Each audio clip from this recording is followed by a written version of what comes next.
Hi, this video covers the Mishnah on Ham and Aleph and the relevant Rashis. It's just a review video, so there are no questions or homework assignment here. The Mishnah begins with the word matnitin, which, as you know, introduces a Mishnah. Ezohi ir gdola, what constitutes a big city? Kol sheyesh ba asara batlanin, anything that has within it 10 people who do nothing all day. Pachot mikan, harei kvar. Less than this, meaning less than these 10, behold, it is a village. We saw this idea earlier, and the Gemara comments on why this should be, but only a place that has at least 10 people who do nothing is considered a city. The Ir Gdola.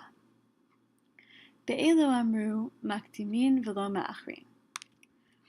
Regarding these, meaning the dates of Megillah reading, they said you can move it earlier, but you cannot move it later.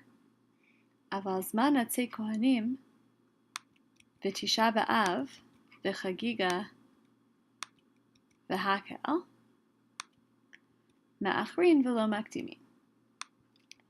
However, the time for the trees of the Kohanim, or the wood of the Kohanim, Tisha B'Av, Chagiga, and Hakel, all of these things may be made later, but may not be made earlier.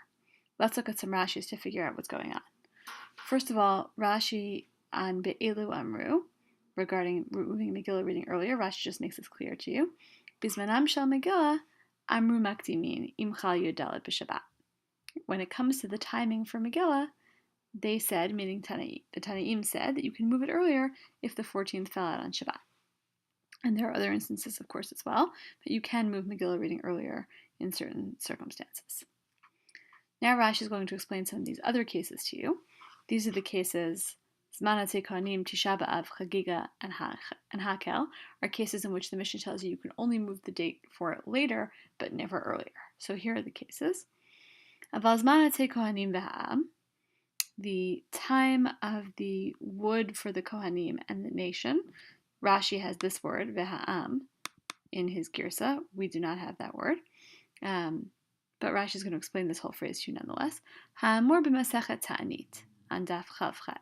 Right? As is told about, as is explained in Masechet Ta'anit, Shahayu mishpachot shel Yisrael shekavu alehem yamim b'chol shana lahavi etzim lemikdash l'tzarach hamaracha. So there were families of Israelites, meaning non-Kohen, non-Levi families, who had fixed days every year to bring wood to the Beit HaMikdash for the needs of the Maracha, the fire on the Mizbeach. Umevi'im korban eitzim imahen, and they would bring what's called a korban eitzim, a wood korban, with them on these times. So when they were bringing the wood for the Maracha, they would also bring a korban. Im chaliyot b'Shabbat, ma'achrin liyom machar. If their date to bring this wood to the Mizbeach and also their date to offer this korban fell out on Shabbat, then they would move it to the next day, and they would do all this on Sunday. V'chen Tisha B'Av shechaliyot b'Shabbat, and so too with Tisha B'Av if it falls out on Shabbat. Meaning, so too if Tisha B'Av falls out on Shabbat, if the 9th of Av ever falls out on Shabbat, we observe Tisha B'Av the Sunday that follows immediately.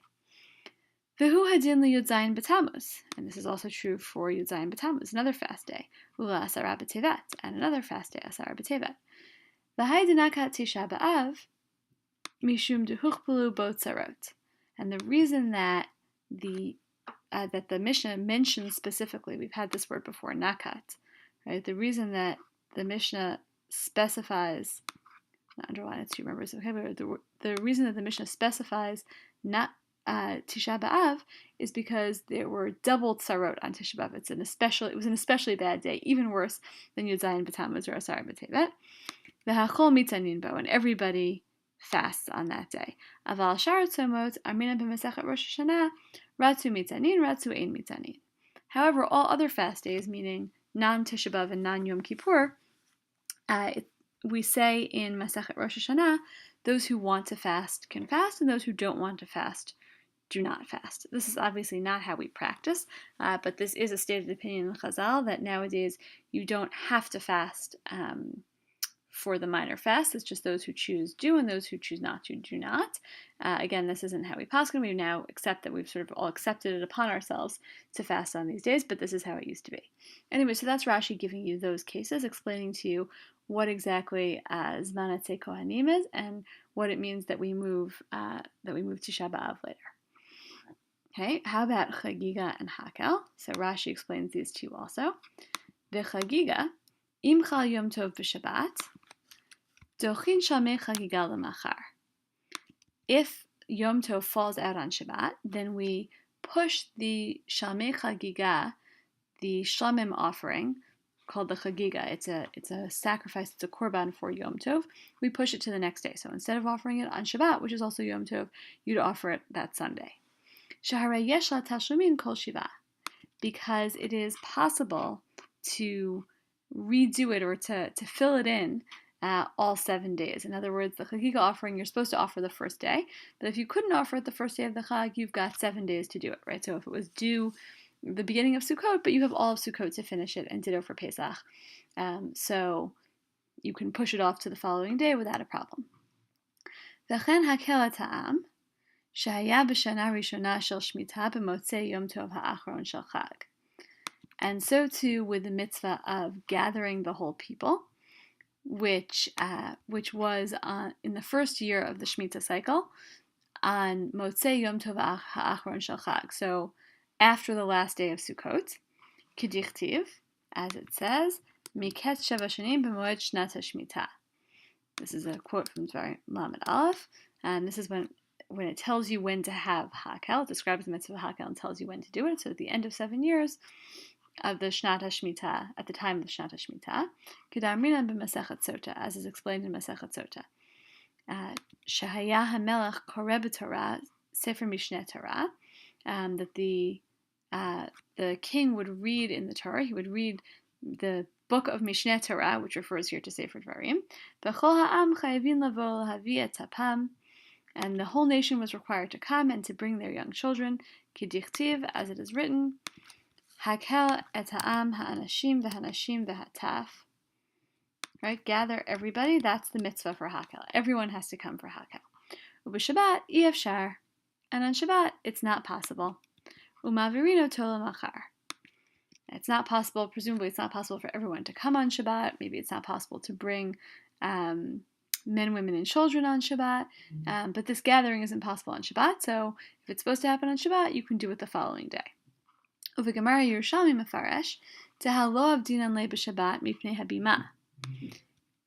And in the Gemara, in the Talmud Yerushalmi, it's explained, a slightly different reason for not doing Hakel on Shabbat, that you can't do it on Shabbat because of the bima. Keditznan, as it is taught in Mishnah, bima shel et hayu osin lamelech ba'azara, v'yoshev alehu u'farchinan hatam, u'le'avdim et mol, u'mishani techik alei azara. So, the Mishnah teaches a wooden bima, a wooden platform, was made for the king in the Azara, in the Beit HaMikdash, and the king would sit on it. That was a requirement of Hakel, apparently.